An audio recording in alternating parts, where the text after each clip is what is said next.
Just a few short weeks, school bells will ring, announcing the start of another school year. For a lot of parents, it means forms, and more forms. Yeah. The school directory, scholarship applications, sports teams, scouts, a long list that goes on. Sandra Guile with the Better Business Bureau is here to explain what we should know to protect our kids in this story from the BBB Wire. So we have all these forms. How do we decide what to share on them, Sandy? You feel like you're exposing your kid to everything when you're filling out all of this information, because they're asking for their social security number, their date of birth, some cases their height, their weight, their medical forms, everything.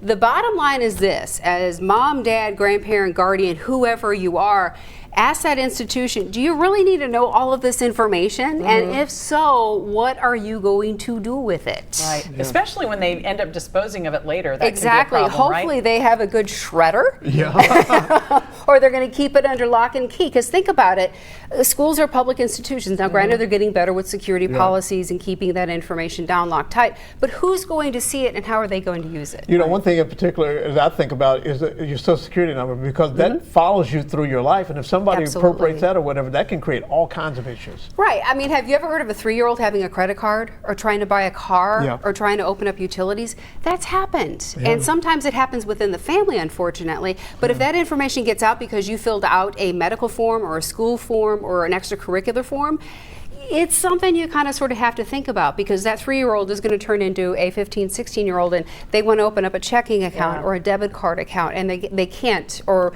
they go off to college and they have to open up their very first credit card, and they can't. How do we protect our kids' social security numbers in particular? Well, first of all, freeze their credit reports, or freeze anything related to their credit, and you can do that actually in the state of Ohio. Contact the Attorney General's office. But I know you shouldn't carry the card around gosh, either, right? no. Yeah. Keep that social security card in a lockbox. Keep it at home. Don't bring it on the school premises. Just in general, you know, because the school asked for it, you don't have to give it to them, do you? No, I don't believe so. I mean, I would clarify with the school, and if they insist on having it, ask them that pointed question: why? Okay. Okay.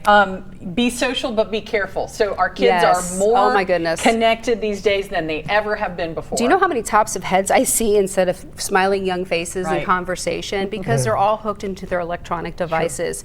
If they're old enough to have a social media device, make sure you know who they're sharing their information with online. There's a lot of creeps out there, let's face it, because they can hide behind an anonymous name and an anonymous figure. So they could be saying they're playing a game online, they're sharing their personal information. Tell them, do not share your name, your address, your real address, or your date of birth, because that is how their personal information gets out there online too. They also disabled GPS if they got a phone or whatever. You know what, actually the GPS thing, I'm kind of lukewarm on that, because you want to know where your child is at. There's a lot of great parental apps that you can track your child that are legit. But if you don't know how they're using their phone, or if that information is being sniffed out by somebody else, you might want to investigate using the provider that you're using your cell phone. And I think too, every app on the phone has its own set, so you don't have to give location services to, say, Instagram or something like that. The last reported if there's a problem, right? Absolutely. If there is a problem, definitely contact that provider and say, you know, I think there's something weird going on with this particular device. Sandy, thank you. You're welcome. As usual, great advice. Thank you. Thank you, Sandy.